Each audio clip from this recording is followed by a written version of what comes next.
Ама, добре, чакай сега, ти се присъединяваш 98-а, нали така? 95-та. 95-та, значи още при нашите съоръжения. Добре. Почваме добре. Това по времето на... Има ли даже още предаване? Каналето? Каналето бяхме, да. То не беше ли по-късно? Не, Каналето почва 95-та година, на 1 април е първото канале. Да. Аз влязох юни месец в тази организация и в Кукубент. И то тогава Кукубент, нали, вече бяха почнали да правят албуми, имаха За кралец не ставаш сине, нали, който беше уникално. Да, повсеместен хит, нали, навсякъде.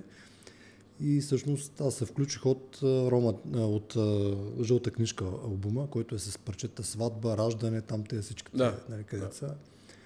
И така, от 95-та.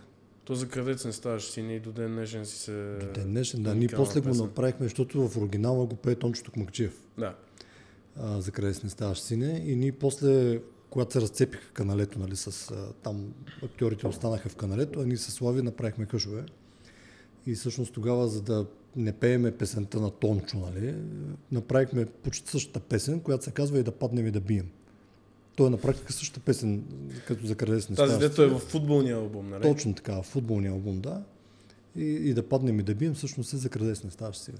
Само, че малко преработена. Щом сърцето ти е жило и да паднем и да бием. Да. Сещам се за... добре, вие Хъшовете, защото аз то се е виждал по интервюта и така нататък, са говорили как се е снимало по мазета, по чудеси. Значи, като почнахме Хъшове 98 година, февруари месец, беше първото Хъшове.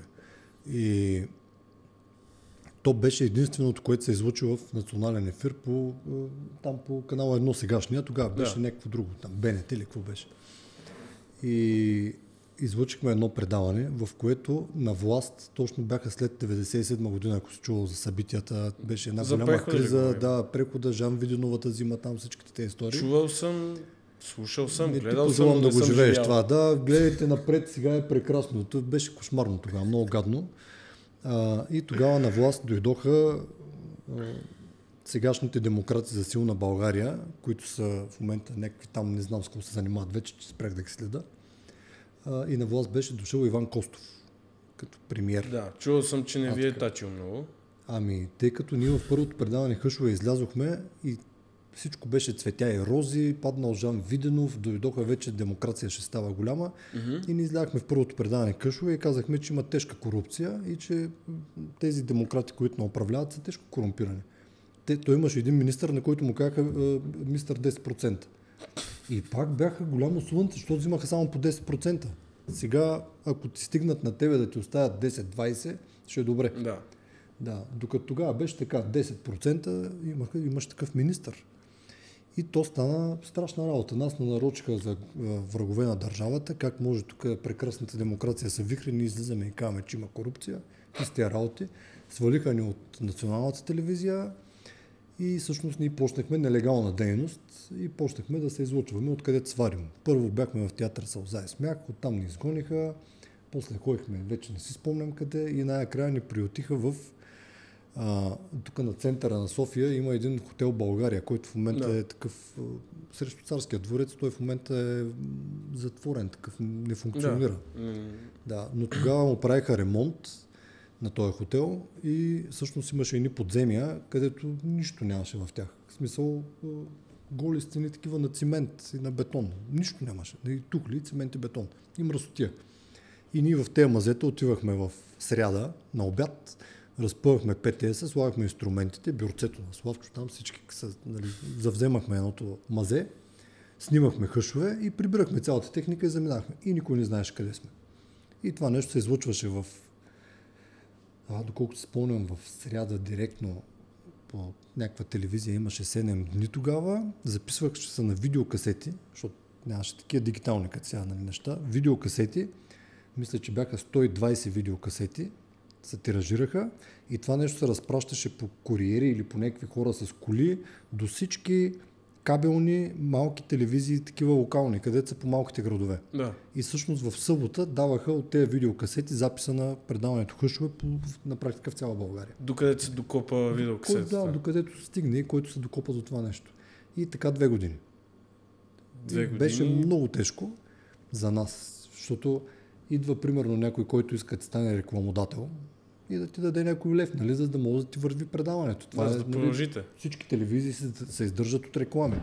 Идват цигарите Мелник при нас и казват, искаме да рекламираме в Хъшове, давате ни пари, ние правим реклама, цигарите Мелник и на следващия ден Костов праща данъчните, затварят фабриките на Мелник, почват данъчна проверка.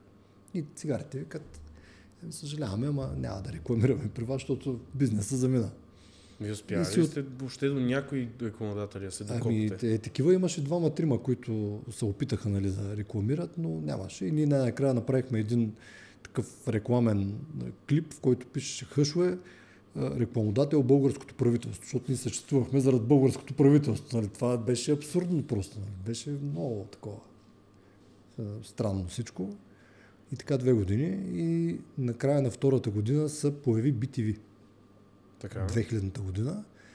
И ние бяхме адски щастливи, защото вече първа част на телевизия, американска, Рупърт Мърдок купи тогава, купи Ефир 2. Имаше 2 канала. Първа програма и втора програма, после станаха канал 1 и Ефир 2, мисля, че беше. И този Ефир 2, националната телевизия го продаде и всъщност той се превърна в BTV. Да. Като го купи този милиардер Рупърт Мърдок, и там вече беше неприкосновена зона, защото това беше американска телевизия и никой не можеше да каже копче на Мърдок на хората. Да, то си е частното, някак да пипнат. Няма как да пипнат. И ние си викаме, сега ще наземат в BTV, супер. И те поканиха Къци Вапцаров. Там с едно колело имаше, дето върти, Къци Вапцаров и ние викаме, ето, Къци да отиде, нас няма да наземат никъде, ще бъдем Хъшове. И в крайна сметка се стигна до момент, до който този, който беше изпълнителен директор на BTV тогава, Алан Парсън се казваше човека, и гледал рейтинги и в сряда вечерта, когато се излъчваше Хъшове, Чакай, не беше ли събота? Събота беше по кабеларките. А в сряда се излъчваше ефирно в една телевизия, тук 7 дни се казваше телевизията. Да. И мисля, че беше от 9 до 10. И в 9 часа тази телевизия 7 дни излиза на рейтингите, бие всичко за 1 час и после изчезва. Тя не съществува на практика в рейтингите, но за 1 час в сряда излиза и се прибира. И той е от BTV питал какво има тук, защо в сряда, защо от 9 до 10 тази телевизия бие всичко. Включително и BTV, нали, всички. И те казали, има някакво хумористично шоу. А ние Костов долу, нали, сещаш, ние сме някакви там тежко политизирани вече, нали, с битка с властта. Хумористично шоу. И той е казал, те ги искам в BTV. И се влезли в преговори с Слави тогава и така договорили се да е всекидневно шоуто, да е с балети, с всичките му там неща, както, нали, те му казали примерно на Слави, сега що ти е балет. И той е казал, не, балет ще има. Това шоу, то е с балет, то е с бенд, то е с всичко. Няма да махнем балета, защото то си е като комплект. Или е така, или няма случай. И в крайна сметка са се спазарили, и тръгнахме в BTV, то, нали, след това беше чудо просто. Особено първите 4-5 години беше страшна мания беше по това шоу, защото нямаше такова всеки ден. Да. Страшна машина беше, страшна. И така, много яко. Добре, вие как сте, мислили сте си, че това вече, не знам, може би малко по-сигурно от Хъшове, като сте влезли вече в BTV? Ето, нямаше, там вече копче нямаше кой да ни каже. В смисъл, там справихме буквално каквото се искаме. Американците ги интересуваше единствено рейтинга. Да прави пари. Договора, който сега аз, нали, говоря за договори, не съм го виждал, нали, но така са ни разказвали. За договор, Слави много интервюта е дал, в който го обяснява това нещо. Mm-hmm. Договора с там, нали, които са от страна на BTV, нали, които са били, е бил следния. Трябва да направите този рейтинг. Там мисля, че тогава беше някакви 12 пункта или какви там няколко. И те гледат това, ако си покрием рейтинга. Ако не го покрием там няколко предавания, директно могат да наразкарат от телевизията. И ние всеки ден трябва да покрием рейтинга. Да. И имаше много интересна клауза в договора, където на средата на месеца, на база на рейтинга, който правим, могат да ни дадат бонуси, като чисто финансови бонуси. Да. И примерно, ако рейтингът ти е бил 100, и говоря тук хипотетично в момента, за да е по-лесно, нали, за смятане. Ако ти е бил 100, а ти си правил 150, да. Нали, те ти плащат на 100 лева, ти плащат още 50 лева. Нали, така го разбереш. На база на това колко процента ти си направил над това, което се договорил, те ти го плащат допълнително, защото това са пак пари. Тогава отворихме в телевизиите прайм тайма, това е най-скъпото рекламно време в телевизиите, той беше до 10 часа вечерта навсякъде. Това беше стандарт. 10 часа вечерта прайм тайма приключва и почва там филми да дават някакви неща. Ние отворихме прайм тайма до 11:30, защото шоуто беше от 10:30 до 11:30 и BTV след това създадоха късни новини от 11:30 до 12.